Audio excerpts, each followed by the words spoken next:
మీ పేరు ఏం పేరు? నా పక్కన ఇక్కడే భాగ్యశ్రీ అని ఓ బాధితురాలు. ఈ బాధితురాలు వాళ్ళ నాన్న పెంటయ్య అన్న. ఇది జరిగి 14 నెలల కిందట జరిగింది. ఇది 14 నెలల కిందట ఇక్కడే ఇదే ఫ్యాక్టరీలోనే ఈ మాదిరిగానే ఘటన జరిగిన పరిస్థితుల మధ్య పెంటయ్య అన్న చనిపోవడం జరిగింది. పెంటయ్య అన్న employee number photo photo photo photo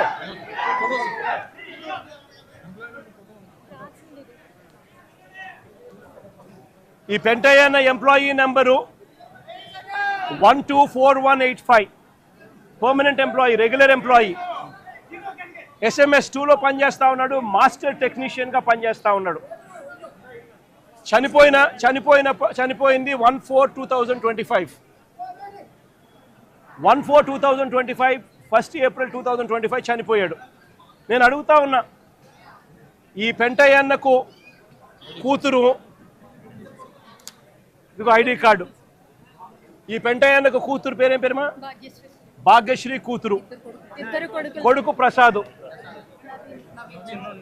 Naveen Prasad. చనిపోయినప్పుడు ఉద్యోగాలు ఇస్తామన్నారు, నెలలోనే ఉద్యోగం ఇస్తామన్నారు. పిల్లలకు కాంపన్సేషన్ ఇస్తామని చెప్పినారు.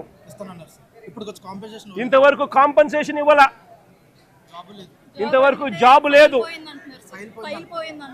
జాబ్ అడిగితే, కాంపన్సేషన్ అడిగితే నిర్దాక్షిణ్యంగా ఫైల్ పోయింది అని చెప్తా ఉన్నారు. నిజంగా ఆలోచన చేయమని అడుగుతా ఉన్నాం. ఇంత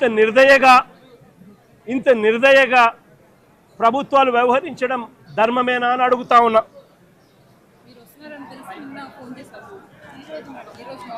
సిమిలర్గా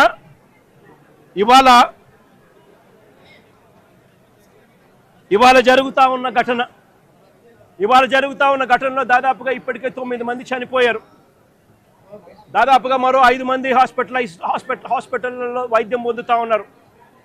ఈ 5 మందిలో కూడా ఒకరి పరిస్థితి విషమంగా ఉంది. వీళ్లకు కాంపన్సేషన్ విషయంలో నిన్న చంద్రబాబు నాయుడు గారి సుపుత్రుడు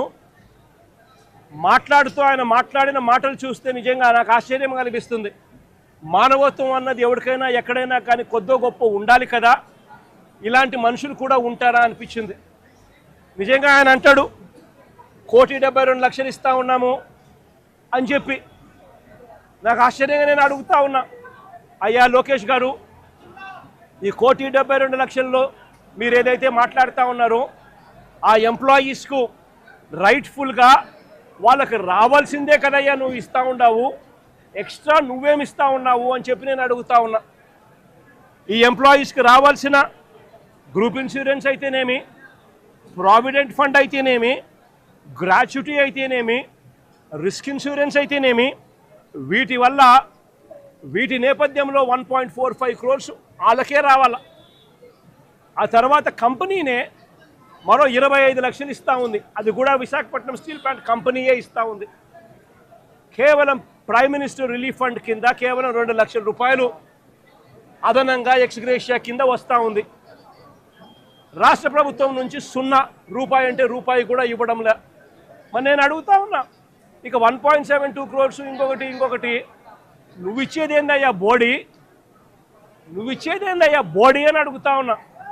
వాళ్ళకి రావాల్సిందే, వాళ్ళ హక్కుగా వాళ్ళకి రావాల్సిందే వాళ్ళకు వస్తూ ఉంది. వాళ్ళకి అది ఇస్తూ ఉన్నారు, అది వాళ్ళకి ఇస్తూ ఉన్నారని మీరు చెప్తా ఉన్నారు. ఇది నిజంగా ధర్మమేనా, న్యాయమేనా అడుగుతా ఉన్నా. ఇదే విశాఖపట్నంలో ఇంతకుముందు మా హయాంలో ఇలాంటి ఒక దుర్ఘటన జరిగితే అక్కడ కూడా మనుషులు చనిపోతే ఎంతమంది చనిపోయినారు? ఎల్జీ పాలిమర్స్లో అప్పట్లో కూడా ఒక దుర్ఘటన జరిగి 14 మంది అప్పట్లో చనిపోయిన ఘటన జరిగితే రాష్ట్ర ప్రభుత్వం ఎలా స్పందించింది? వెంటనే ముఖ్యమంత్రి ఇక్కడికి వచ్చి, అంటే జగన్ ఇక్కడికి వచ్చి ఏకంగా ₹1 కోటి చనిపోయిన కుటుంబాలకు ఇచ్చి ఆదుకున్న పరిస్థితులు బహుశా దేశ చరిత్రలో ఎక్కడా కూడా జరగలేదేమో. ఒక్క ఆంధ్ర రాష్ట్రంలో జగన్ ముఖ్యమంత్రిగా ఉన్నప్పుడు చోటు చేసుకున్న ఘటన.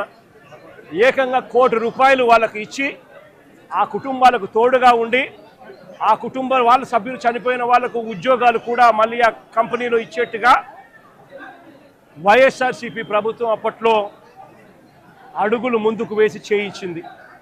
నేను అడుగుతా ఉన్నా, ఈరోజు ఈ ప్రభుత్వం చంద్రబాబు నాయుడు గారి ప్రభుత్వం స్పందిస్తూ ఉన్న తీరు నిజంగా ఎంత అన్యాయంగా ఉంది అని ఒక్కసారి మనస్సాక్షిని అడుక్కోండి మీరు అని చెప్పి నేను కోరుతా ఉన్నా. ఈ ప్రభుత్వాన్ని గట్టిగా డిమాండ్ చేస్తూ ఉన్నాం. వాళ్ళకి రావాల్సింది వాళ్ళకి ఇప్పించడంలో నీ గొప్పతనం ఏమీ లేదయ్యా. వాళ్ళకి రావాల్సిన కోటి 72 లక్షలు ఏదైతే ఇస్తా ఉన్నారో, 1,45 లక్షలు వాళ్ళకి రావాల్సింది ఏదైతే ఇస్తా ఉన్నారో అది గొప్పతనం. నీ గొప్పతనం ఏమీ కాదు. కంపెనీ నుంచి కేవలం 25 లక్షల రూపాయలు మాత్రమే ఆ ఎంప్లాయీస్కు వస్తూ ఉంది. ఈ నేపథ్యంలో నేను చెప్తా ఉన్నాను, అయ్యా అప్పట్లో వైసీపీ ప్రభుత్వంలో ఉన్నప్పుడు ఏ రకంగా అయితే ₹1 కోటి ప్రతి కార్మికుడికి ఇచ్చి తోడుగా ఉన్న నేపథ్యం పరిస్థితులు ఏ రకంగా జరిగాయో అదే మాదిరిగా ప్రతి ఎంప్లాయీకి మేము ఇంతకుముందు చేసి చూపించినాం. మేమేదైతే చేసి చూపించినామో అదే మిమ్మల్ని కూడా చేయమని అడుగుతా ఉన్నాం. మేమేమి ఎక్కడా కూడా అన్యాయంగానో లేకపోతే మేము చెయ్యనిది మిమ్మల్ని చేయమని చెప్పి అడగడంలా మేమేదైతే చేశామో అదే చేయమని అడుగుతా ఉన్నాం. వెంటనే వాళ్లకు ఈ 1,45 లక్షలకు అదనంగా వాళ్ళకి ఏదైతే వస్తూ ఉన్నదో దాంట్లో నీ ప్రమేయం ఏదైతే లేదో వాళ్ళకు సంబంధించిన group insurance, provident fund, gratuity, risk insurance ఈ రూపేణా వాళ్ళకు వస్తూ ఉన్న 1,45 లక్షలు ఏదైతే వస్తూ ఉందో దానికి అదనంగా మరో ₹1 కోటి ఖచ్చితంగా వాళ్ళకి ఇవ్వాలి. వాళ్ళ కుటుంబ సభ్యులకు కూడా అదే మాదిరిగా ఉద్యోగాలు కూడా వెంటనే ఇవ్వాలని కూడా కోరుతా ఉన్నాం. అదే మాదిరిగా నా పక్కన చెల్లి భాగ్యం ఇక్కడే ఉంది. వాళ్ళ కుటుంబం కూడా ఇదే మాదిరిగానే సంవత్సరం 14 నెలల కిందట 14 వాళ్ళ భార్య ఇక్కడే ఉంది.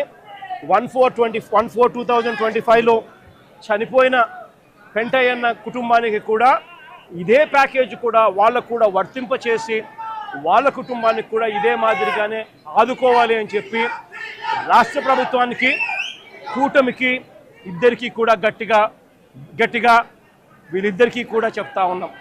మరీ ముఖ్యంగా చంద్రబాబు నాయుడు గారికి, మరీ ముఖ్యంగా రాష్ట్ర ప్రభుత్వానికి, ఎందుకంటే బాధ్యత రాష్ట్ర ప్రభుత్వం కాబట్టి వెంటనే చిత్తశుద్ధి చూపండి, ఎంప్లాయీస్కి తోడుగా ఉండండి.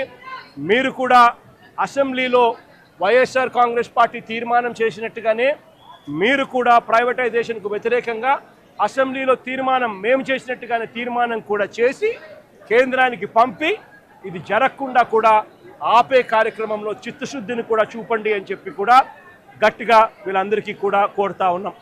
ఇదొకటే కాదు, మేము ఇంత అడుగుతా ఉన్నా కూడా చంద్రబాబు నాయుడు గారి ప్రభుత్వంలో ఎక్కడైనా మానవత్వం లేక ₹1 కోటి ఇవ్వాల్సిన చోట వాళ్ళకు ఇవ్వని పరిస్థితి ఎక్కడైనా ఉంటే మాత్రం ప్రతి బాధితుడికి చెప్తా ఉన్నా, ప్రతి అక్కకు, ప్రతి చెల్లెమ్మకు, ప్రతి బాబుకు చెప్తా ఉన్నా, బాధపడాల్సిన పనుల కొంచెం ఓపిక పట్టండి.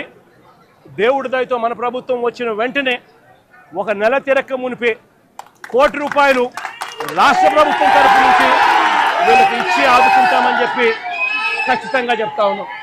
అందులో మీకు కూడా ఉంటారు తల్లి, అందులో మీ కుటుంబాన్ని కూడా ఖచ్చితంగా అది వర్తింపజేసేట్టుగా కూడా చేస్తామని కూడా చెప్తా ఉన్నా. కాబట్టి అందరం కూడా మానవత్వం చూపాలి అని చెప్పి, మానవత్వం చూపుతూ ఆదుకోవాలని చెప్పి ఈ రాష్ట్ర ప్రభుత్వాన్ని గట్టిగా కోరుతా ఉన్నాం.